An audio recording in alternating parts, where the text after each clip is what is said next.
Hello and welcome to Mother Matriarch with me, Louise Perry. My guest today is Rob Kurzban, a psychologist and writer, co-author of the Living Fossils substack, and also the books Why Everyone Else is a Hypocrite and The Hidden Agenda of the Political Mind.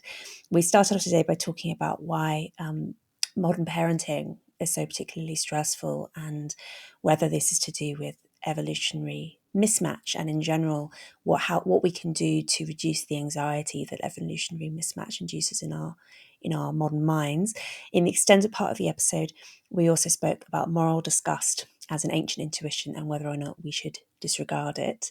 That extended version of the episode is available at louiseperry.substack.com, where, as ever, you can find the back catalogue of extended episodes, the bonus episodes I do with my husband, and also the MMM chat community. Enjoy. Many of you will know that Christianity is a subject of fascination for me, and the role of Christianity in shaping the modern world is a theme I return to again and again on the podcast. My view is that we really can't understand the world or ourselves without getting to grips with it, which is why I'm very glad to point you towards a new online course called 321. It's an introduction to Christianity that's imaginative, thoughtful, engaging. It assumes absolutely no prior knowledge. It's presented by the wonderful Glenn Scrivener, who has been a guest on the MMM podcast previously, and I've also been a guest on his show. Glenn presents 8 video-led sessions which are based around some beautiful animated stories that illustrate the Christian message. You can check it out for free at 321course.com/MMM. Just enter your email, choose a password, and you're in. There's no spam, there's no fees. Just visit 321course.com/MMM. And now onto the show.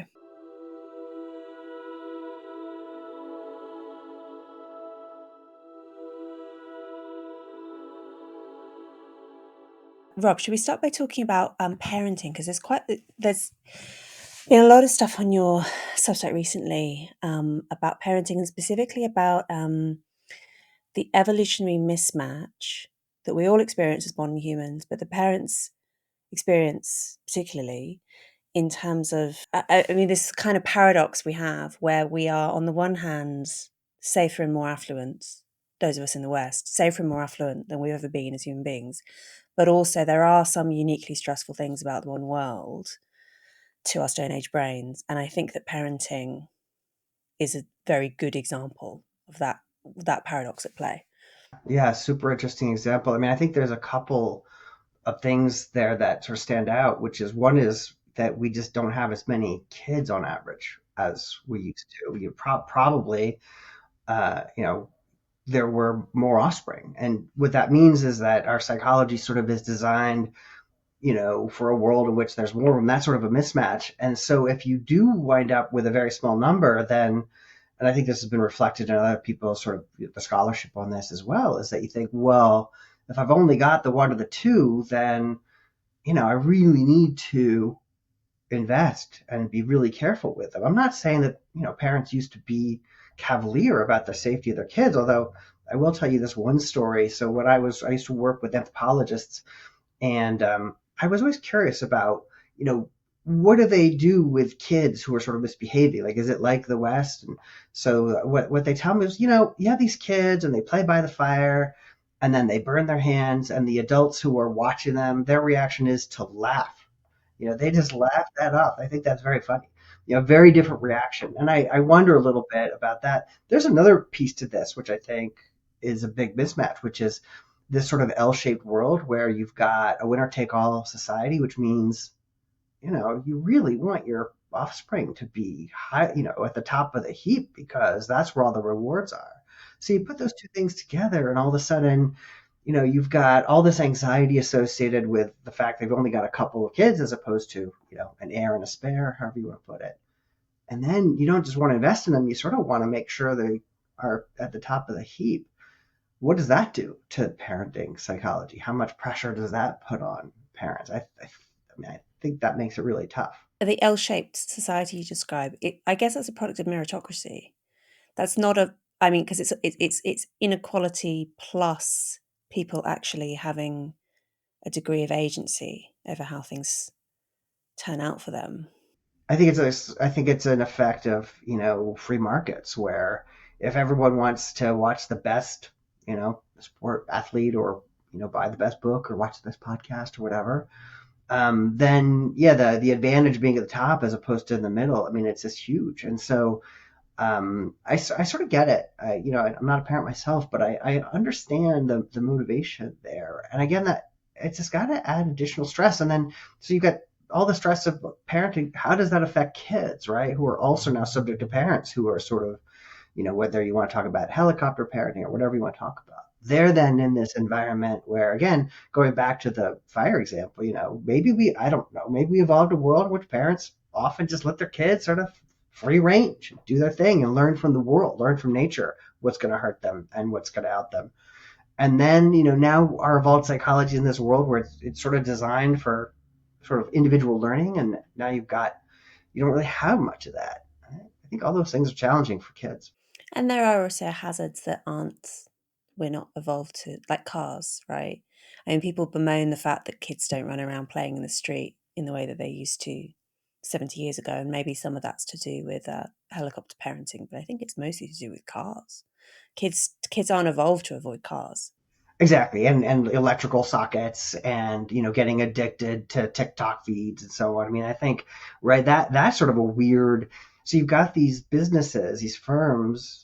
The market has rewarded them for figuring out how to get mind share, how to get kids' attention with very little intervention. I'm not saying the government shouldn't intervene. I'm not taking a position, but you can imagine these companies, they're designed to figure out how to kind of get these kids to scroll past the ads and so on.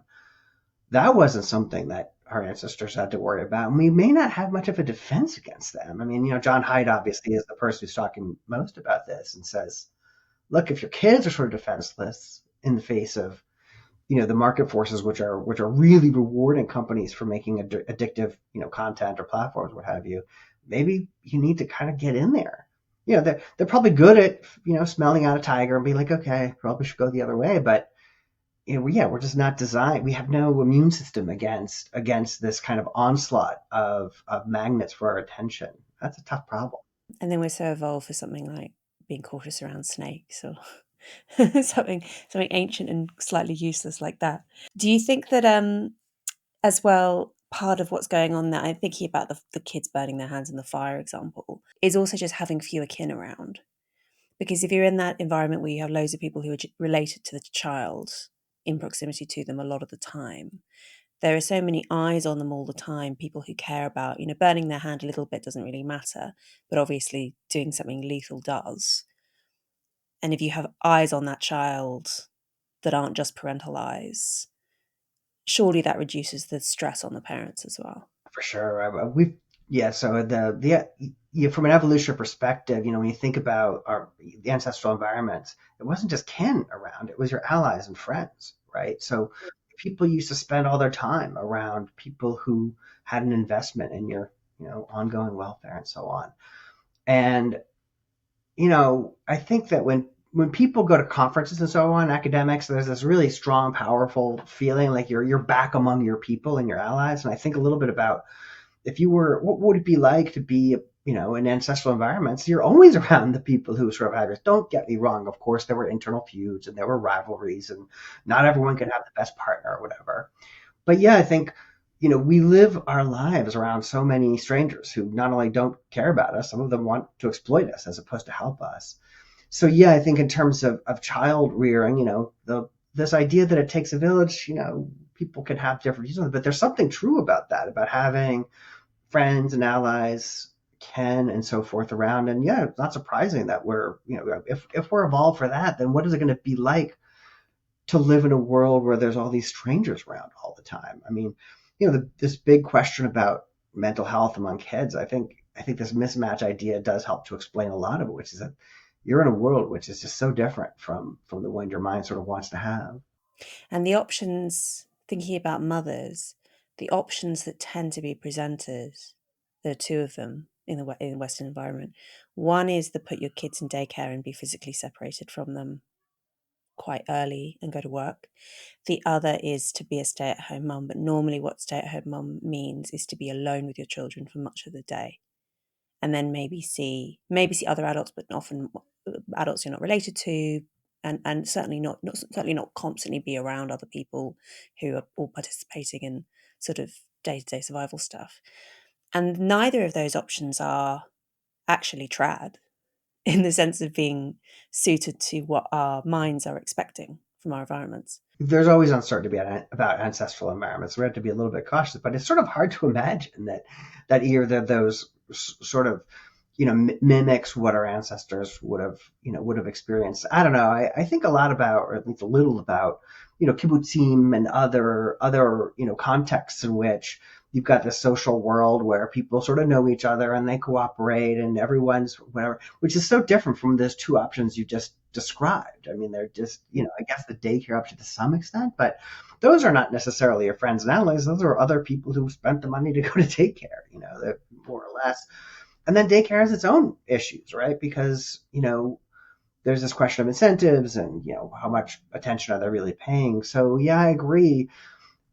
This is a tough problem. I mean, the way that Western capitalism has sort of developed, a lot of people feel like they, and perhaps correctly, that they, need to have two incomes to have the sorts of things that they want to consume. This is something that Josh, my friend and other living fossil, I mean, he talks a lot about this question of can we change what we want in order to sort of change how we get there. I think there might be something to that. I don't want to be too zen about it, try to, but there's something to that where, we've created this world where we kind of want a certain lifestyle. So those are the only two options that we really have.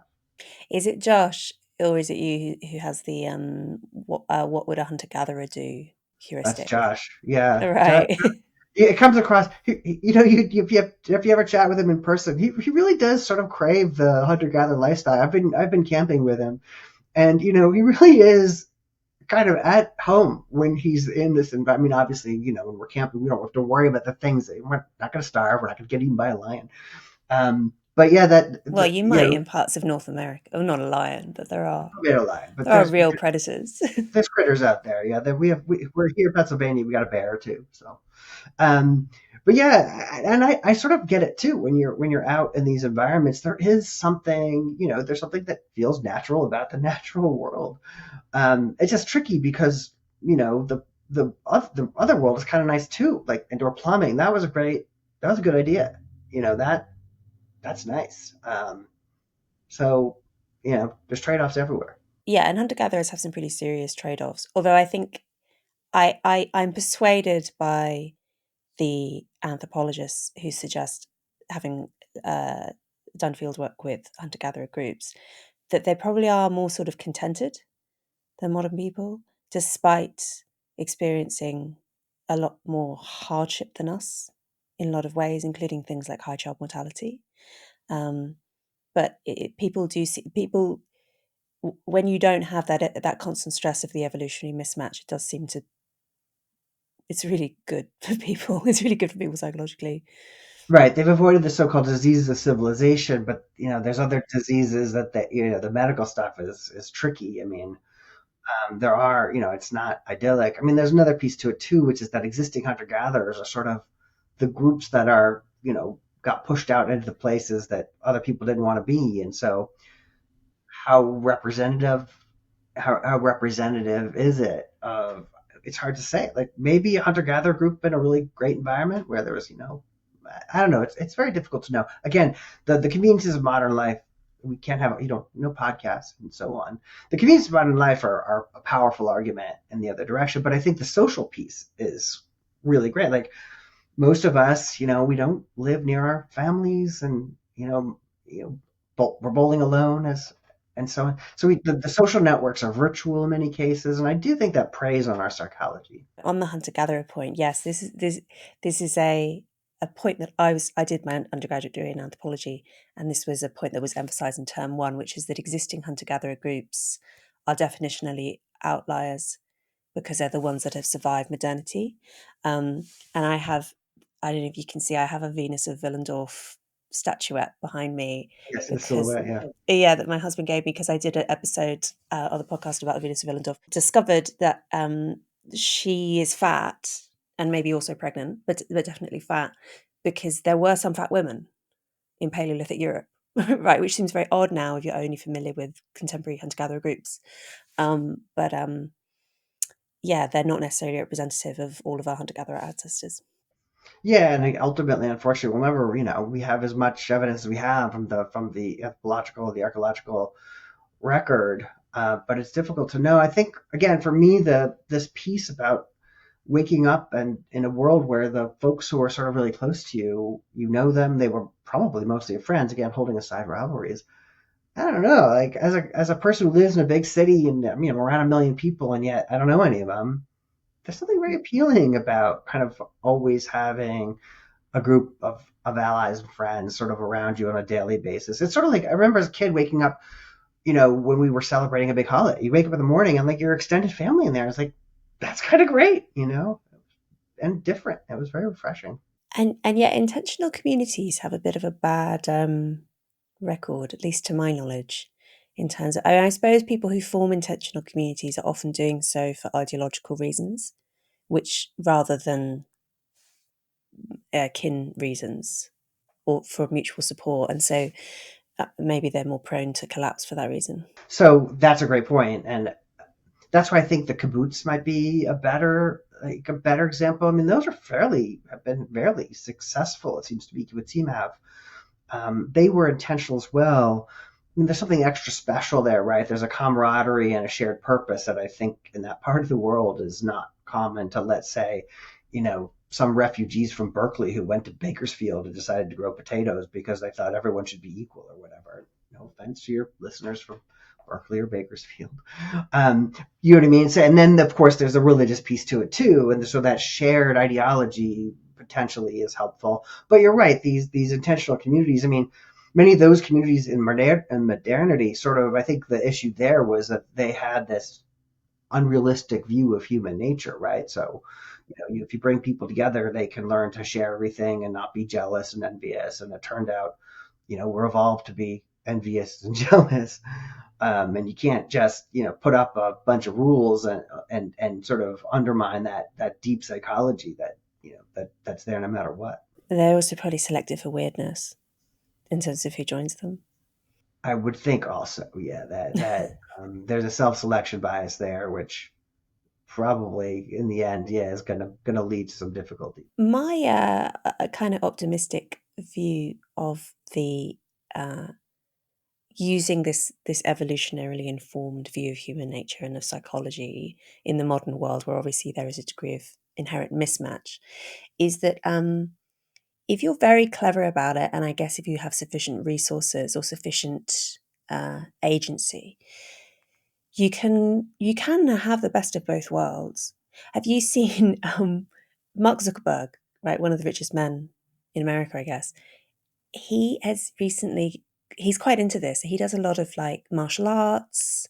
He recently went and learned how to make swords in the traditional Japanese way. How did, mhm. Yeah, so I guess he paid some sword master to teach him how to do it, and both of those pursuits, he's very into pursuits which kind of return you to um, those ancient ways of being, like being in the moment, being physical. It's very sort of uh, evo psych informed kind of behavior, but he's doing it while also being a man who makes his money from the internet. But it's an example of how actually, if you're clever, you can kind of have it both ways. You can have the safety and the comfort, but you can also find psychologically satisfying ways of living, which are more in keeping with our ancestral environment. Yeah, I love that. Yeah, I think that's great, and I think it's a good example. I think there's another piece to it which touches on a topic you sort of alluded to earlier too, which is that there's something deep about with this evolutionary view that helps you understand when your reactions are not quite the right one. So I like these examples of road rage and so on. So we've talked a little bit about this. I find this helpful, right? So if you know that when people do something kind of bad to you, you're evolved to want to harm them. You've got this deep motivation for revenge, and then you sort of step back for a second and say, oh, okay, this is Darwin who's saying when someone hurts you, you got to hurt them or they're going to keep doing it. But then, you have this additional step, which is like, well, I'm never going to see that guy again. So I don't actually have to have that anxiety. I don't have to have that anger. I don't have to indulge that emotion. In other words, sort of countermanding the anxiety that the modern world is sort of trying to impose on you. I think that's freeing. I mean, again, for things like I don't have TikTok. I do occasionally scroll through some social media, but helping it helps to say, oh, this is just I have this evolved system that wants me to get more information and maybe wants me to get social approval through likes. That's what's causing me to do this. I'm like, I don't have to do that. And so I think that's another kind of way in which you've got this like best of both worlds. You could just do your thing, and then when the modern world does something that's going to irritate you, you could think, oh, this is my evolved psychology that's irritating me. It's not the world. It's, a little Zen, a little Buddhist, whatever you want to say, to step back. That I think is part of the strength of the approach. Same thing for public speaking. It's like, oh, this is evolution saying whenever you're in front of people, the social stakes are really high. Like, okay, but they're not. But yeah, in a lot of contexts, they're not. So you mean by just to clarify, you mean by the road rage thing that if this was someone within your Dunbar's number group who was fronting up to you and being aggressive, you would be obliged to be aggressive back to sort of reassert your status within the group. But if it's some random guy you'll never see again, it's actually not necessary to do that. Yeah, so revenge is designed for a world where pretty much every interaction is a repeated interaction, right? Because in the ancestral world they work. So you sort of did have to, someone takes your carrot, you gotta whatever, take their I don't know, cucumber, I don't know what you gotta do. But because otherwise they'll keep taking your carrots, and eventually they'll take, your kids or whatever it is. But yes, exactly. But in the modern world, yeah, they're not within your community, your Dunbar number. It's not a repeat interaction. But that's, I think, a really tricky thing for us to remember is that, most interactions were designed for a world where everybody. So you're going to see them again. But in the modern world, you're never going to see this guy again ever, pretty much, or obviously within your circle. But your reactions don't, that's not what you're evolved to do. You're evolved to there's an implicit assumption that it's a repeated game. So, yeah, that I think is a very tricky part of the mismatch that we experience. Same thing. I mean, I know that obviously, your area is more mating and so on. I was very interested in this question of, so, you're traveling in a foreign city and, you're interested in you're single and there's this incredible anxiety that, I mean, men feel, and I suppose women do, approaching potential mates. Which is interesting, right? Because the reputational damage that you suffer for some completely failed pickup in the modern world, basically zero. I mean, it's not like, I mean, maybe people are recording it now and then you're the flavor of the month on TikTok or Twitter or whatever. But that anxiety is a mismatch from ancestral environments where, you're in a community where maybe there's like 10 possible people who are age appropriate and, not related to you. So each attempt is pretty weighty. There's another way where mismatch really, undermines, I think, the modern human. We could do with just chilling out a bit more about that sort of thing. Although I often think, I mean, I have no personal experience of this, but I have heard from men that feeling of approaching a woman and risking rejection is incredibly frightening and really visceral feeling. And I've always thought, is that actually something that men, that cold approach thing of going up to a woman, say in a bar that you've never met before, surely that would basically never happen in the ancestral environment. And even 50 years ago or something, like most people would be having semi-arranged marriages to some degree. There would be some degree of a extended network connection. So yes, going from 0 to 60 with a stranger in terms of expressing your romantic interest would be very rare. So maybe men who are terrified of this and who are telling themselves, I need to man up, I need to be brave or whatever. Like in a sense, maybe actually you don't, because maybe it's actually not a good and normal way of meeting a mate. Yeah, I mean, I take the point. I agree with you. Like the probably, the number of times that our ancestors more than, let's say, 20,000 years ago were encountering a complete stranger, maybe, obviously in some raid con, whatever. But yes, most, it was, I spent some time with Rob Boyd at UCLA, and, he used to talk a lot about how, your social world was not just 150 people because the groups that lived near each other, they got together every once in a while. So you would see but even in that context, you know, it's not going to be a complete stranger. I mean, someone's going to know someone, particularly because a lot of these cultures, I understand, there was sort of this out marriage, right? So you're pairing with someone who's, they're It's outbreeding. often quite clever the way they do it to avoid inbreeding. Yeah. Exactly. Yeah. So there's all sorts of these nice cultural institutions.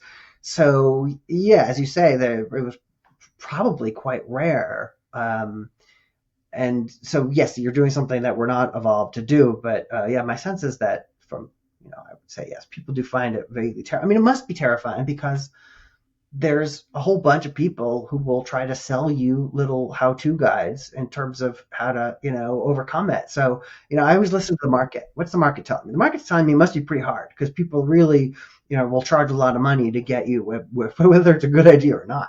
Will ask you for a lot of money to help you overcome this issue. You know what I mean? The market indicates that women are very stressed about their appearance and men are very stressed about approaching women. Yeah, I And think I think that's a safe yes, bet based on yes. based on the prices. Yeah. Did an interview a little while ago with Avital Hassoni, who's an Orthodox Jew living in Israel. And she has quite a traditional experience of traditional, not necessarily in the, well, I don't know. I suppose we don't really know exactly how hunter gatherers did matchmaking because it's quite difficult to know that sort of thing. Except, as you say, we know that there was quite a lot of outgroup mating and so on. But anyway, what Avital explains that described is traditional, maybe in a more recent sense, but that phenomenon of having a semi-arranged marriage, where you have some third-party matchmaker who assesses the appropriateness of the match, and then you have some fairly limited interactions before deciding whether to get married, and there's a lot of familial involvement and so on. And by all accounts, obviously, it's not foolproof, but it does work pretty well as a system. And it seems to me that by just um, uh, we kind of demand something very difficult of young people, and that they have to do this entirely by themselves under a system of sort of improvisation, Oh my which may or gosh. may Yeah. not work out. Yeah. Yeah, I think that again, speaking, about the context I'm familiar with, the Western context. Yeah, the demand on people right now for the mate search. I mean, it's really tough. And of course, the apps like Tinder and so on have made it. Have they made it tougher? Have they made it easier? They've certainly changed it, right? I mean, and then there's another piece to it too, which is the expectations that people are told to bring to the mating context where you've got the media sort of saying you should find the person who you fall in love with, and you've got other sources that are telling you about what you deserve in a mate, and all of these things are sort of like kind of narrowing down the acceptable kind of the Venn diagram of I like the way Steve Pinker put it all those years ago. You're looking for the kindest, smartest, best looking, most intelligent person who will settle for you. You know, and then if your threshold is set so high that person isn't within your basket, that I think, obviously some of the numbers are pointing to more, less pairing up and, however you want to look at it. I think it's very challenging. And then the fact that there's so many options making it so tempting to swipe to the next one. Yes, I mean, I think it's very difficult these days. The mating world is, and I mean, there's a million other pieces to it, but it's very fraught. And exactly, I mean, look, I think people should have the ability to choose who they want to be with. At the end of the day, I'm a libertarian, so I want people to have choices. Having said that, man, um, having a third party involved who's providing some, little bit of guidance. And I'm not saying it's better to be forced into a partnership, but it does get rid of some of your problems. Well, it's not forced as such, I suppose. It's more nudged. I don't know. Maybe that's the right verb. Yeah. Or certainly I think you have your options constrained in that kind of system, which is maybe a good thing because I think people do tend to be paralyzed by an excessive number of options. We know this when you go Right. onto There's the whole Netflix or paradox of something. choice. Yeah. Yeah, exactly. So, there's this whole paradox of choice literature, which says, and who knows if that's going to hold up, but that under certain circumstances, having a little bit of a shorter menu. And I think we all experience that. I mean, sometimes literally, you go into a diner and you get to 10 pages, you're like, just bring me bread. Yeah. So don't get me wrong. I mean, I think that there's lots of benefits, and I think market economies do great in giving people choices, but there's a cost there too, right? Particularly if you're an optimizer where you're going to keep searching until you get just the best one. Well, if as long as there's a whole array of choices, then you might be searching for quite a while. Pivoting to one of your interests, I know, which is morality and what purpose morality serves in an evolutionary context. I'm interested in, so I hear from friends who use dating apps. I've never used dating apps because I've been with my husband for too long, but particularly some of them in London, it's very common to come across men who will be extraordinarily,